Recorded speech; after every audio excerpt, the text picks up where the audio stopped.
అందరికీ నమస్కారం. మీరు తిరిగి నమస్కారం చెప్తే తప్ప నేను మాట్లాడ నాకు ఇది వీక్నెస్. మీరు ఇన్వాల్వ్ అయినట్టుగా భావిస్తా. అందరికీ నమస్కారం. ఎందుకు చెప్తాను అంటే విద్యార్థులకు ఉండే సంస్కారం ఏ పాటిదో ఎంత గొప్పదో భారతదేశం చూసింది. భారతదేశం తర్వాత తెలంగాణ సమాజం కూడా నిన్ననే చూసింది. మిమ్మల్ని మీరు ముందడుగు వేయక ముందు మన కళ్ళ ముందు పుట్టిన తెలంగాణ పోరు, మన కళ్ళ ముందు పుట్టిన తెలంగాణ పోరు అనేది చివరి దశకు చేరలేదు. మీకున్నంత విలువ, మీకున్నంత ముందు చూపు, మీకున్నంత ప్రణాళిక, మీకున్నంత యుద్ధనీతి, మీ దగ్గర ఉన్నంత విప్లవించే గుణం ఇంకెవరి దగ్గర ఉండదనే ఇవాళ మీ దగ్గరికి వచ్చి మా కులానికి కష్టం వచ్చింది, మీరు తలింత సాయం చేయండి అని అభ్యర్థించడానికి మీ దగ్గరకు వచ్చినాం. మీరిక్కడి నుంచి ఒక్క ముచ్చట, ఒక్క మాట చెప్పి పంపితే రాష్ట్రం నలుమూలల నుంచి మాకు ఉన్న కష్టానికి విముక్తి కలగడానికి అందరూ తోడైతారు. మిమ్మల్ని అభ్యర్థిస్తున్నాం, చేతులెత్తి చేతులు జాపి అభ్యర్థిస్తున్నాం మీ సహాయాన్ని అందించండి అని. మీరు ఎన్ని అందిస్తే నడిచింది. నేను ఈ ఓయికు నేను ఈ మధ్య కాలంలో ఎక్కువ వస్తున్నా షరత్ వల్ల. అంతకుముందు తిరుమణి కొండలు అని నా మిత్రుడు ఉండేది నల్గొండ, చనిపోయింది. ఆయన ఉన్నప్పుడు వచ్చి ఏదో ఆయన దగ్గర కూర్చుని ఆయన కొన్ని ఇంగ్లీష్ మాటలు నేర్చుకుని పోయేది ఆయన దగ్గర. అట్లా వస్తూ పోతున్నప్పుడు నాకు ఏర్పడ్డ అనుబంధం మీద విద్యార్థులు పోరాటాలు చేస్తుంటే అప్పుడు చాలా బాధ అనిపించింది. మీరు కొట్లాడుతూ ఉంటే, మీరు కొట్లాడేంత వరదాకా ఉమ్మడి 10 జిల్లాలలో ఎక్కడ కూడా బలమైన కదలిక లేదు.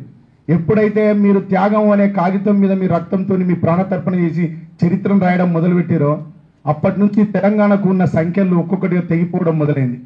అది మొదలైనప్పుడు రాసిన ఒక్కరా ఇద్దరా విద్యార్థి వీరులు వేరు తెలంగాణ పోరులో నేలరాలిన తారలు.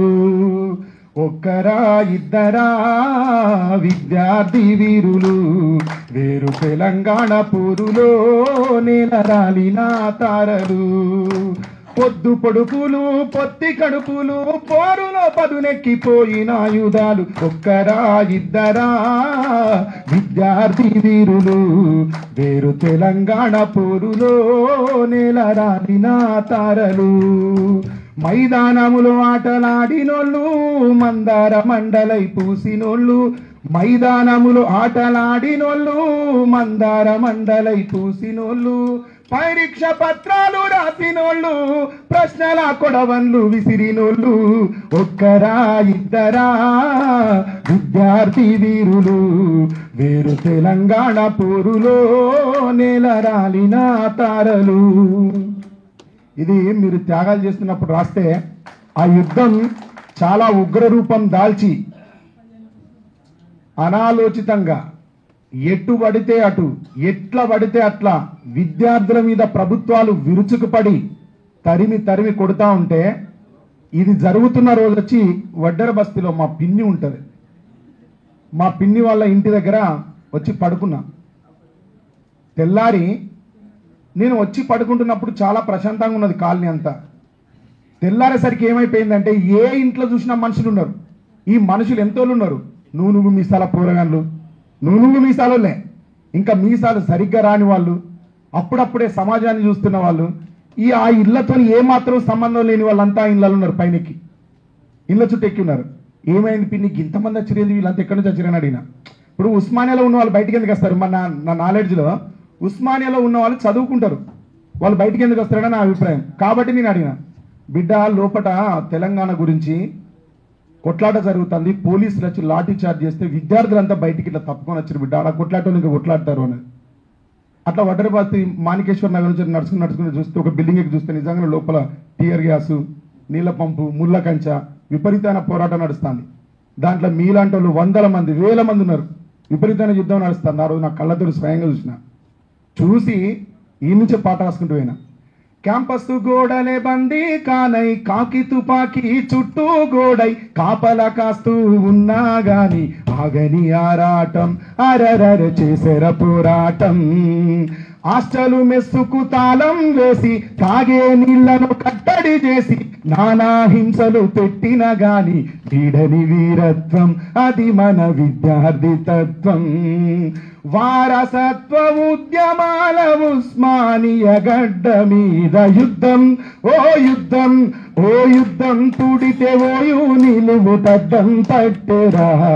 ఆ యుద్ధంలో ప్రతి విద్యార్థి ప్రతిబింబమాయరా ప్రతిబింబమాయరా పోరు ఆరంభమాయరా ఆరంభమాయరా ఆరని మంటలాయరా ఆరని మంటల్లో ఆశ బూడిదాయరా. ఓ యుద్ధం ఓ యుద్ధం ఓ యుద్ధం తుడితే ఓయు నిలువుటద్దం పట్టెరా. ఆ యుద్ధంలో ప్రతి విద్యార్థి ప్రతిబింబమాయరా అని అప్పుడు జరిగిన పోరాటం గురించి ప్రతిబింబించేలాగా రాస్తే దాంట్లో ఈ పాట ముగింపులో చెప్పిన ఏ యుద్ధం పుట్టిన ఓయు నిలువుటద్దం పట్టునురా. ఆ యుద్ధంలో ప్రతి విద్యార్థి ప్రతిబింబమౌనురా. అప్పుడు నేను మీ మీద నా ఆశావాద దృక్పథాన్ని రాసుకున్న దాంట్లో భవిష్యత్తులో ఇంకెట్లాంటి పోరాటాలు వచ్చినా విద్యార్థులు అది న్యాయం అని తలిస్తే వెనకడుగు వేయరు, ప్రతి యుద్ధంలో ప్రతిబింబాలు అవుతారు అని రాసిన. అందుకే 30 ఏళ్ళ నుంచి ఒక్కడే నేను అన్న దగ్గరికి పోయినప్పుడు మనం నిజాలు మాట్లాడుకోవాలి, ఇక్కడ తప్ప ఇంకెక్కడ మాట్లాడుకోలేము. మీకు నిజాలు తెలిస్తే మీరు సమాజానికి ఇంకా బాగా బలంగా తెలియజేస్తారు. నేను 30 ఏళ్ళ ఈ పోరాటం జరుగుతున్నప్పుడు నా వయసు ఇవాటితో 39 సంవత్సరాలు ఉన్నా. నేను 9 ఏళ్ళ వయసున్నప్పుడు అన్న పోరాటం మొదలుపెట్టింది. ఈ 30 ఏళ్ళ ఎమ్మటి నేను సమాజం అంతా తిరుక్కుంటూ వచ్చినే కానీ ఏ రోజు అన్న దగ్గరికి నేను పోలే. నేను అన్న దగ్గరికి ఒక సందర్భంలో పోయినా. ఎప్పుడు పోయినా అంటే నేను రాజకీయంగా ముందుకు పోవాలి అనుకున్నప్పుడు అన్నా నాకు నీ మాట సాయం అవసరం అనిపోయినా. అప్పుడు అన్న నా కోసం ఆయన సాధ్యమైనంత ప్రయత్నం చేసింది. ఏం ప్రయత్నం? మనం మాట జారినం, నువ్వు మాట మీద నిలబడాలి తమ్మి.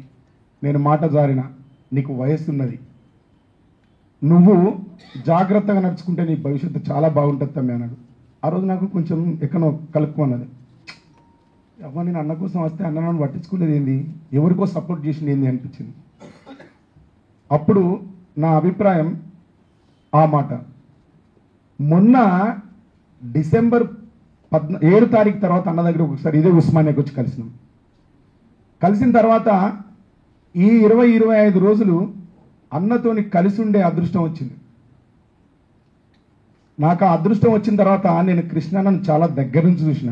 ఎంత దగ్గర నుంచి చూసిన అంటే ఇట్లే చూస్తాను, రోజు ఇట్లే చూస్తాను నేను కృష్ణన్నని. నేను కృష్ణన్న ముఖం 7 తారీఖు చూసిన అంటే ఈ రోజు వరకు నేను సూర్యోదయం చూడలేదు. ఈ రోజు వరకు నేను సూర్యోదయం చూడలే. సన్ రైజ్ ఎట్లుంటుందో నాకు తెలియదు, నా పిల్లల ముఖం కూడా చూడలే నేను. కానీ ఈ మధ్యలో నాకు ఒక 4-5 రోజుల నుంచి నా పిల్లలు గుర్తొస్తారు, నా భార్య గుర్తొస్తుంది. రాత్రి కూర్చుండి ఆలోచించిన మొన్న రాత్రి నేను వచ్చి 30 రోజులు కూడా కాలే. నన్ను అన్న 30 రోజులు అడిగిన టైం 30 రోజులు కూడా కాలే. నేను నా భార్య గుర్తొచ్చింది, నా బిడ్డ గుర్తొచ్చింది, నా కొడుకు గుర్తొచ్చిండు, నాకు మా ఊరు గుర్తొచ్చింది, అప్పుడప్పుడు నా స్నేహితులతో చేసుకునే పార్టీలు గుర్తొచ్చినాయి.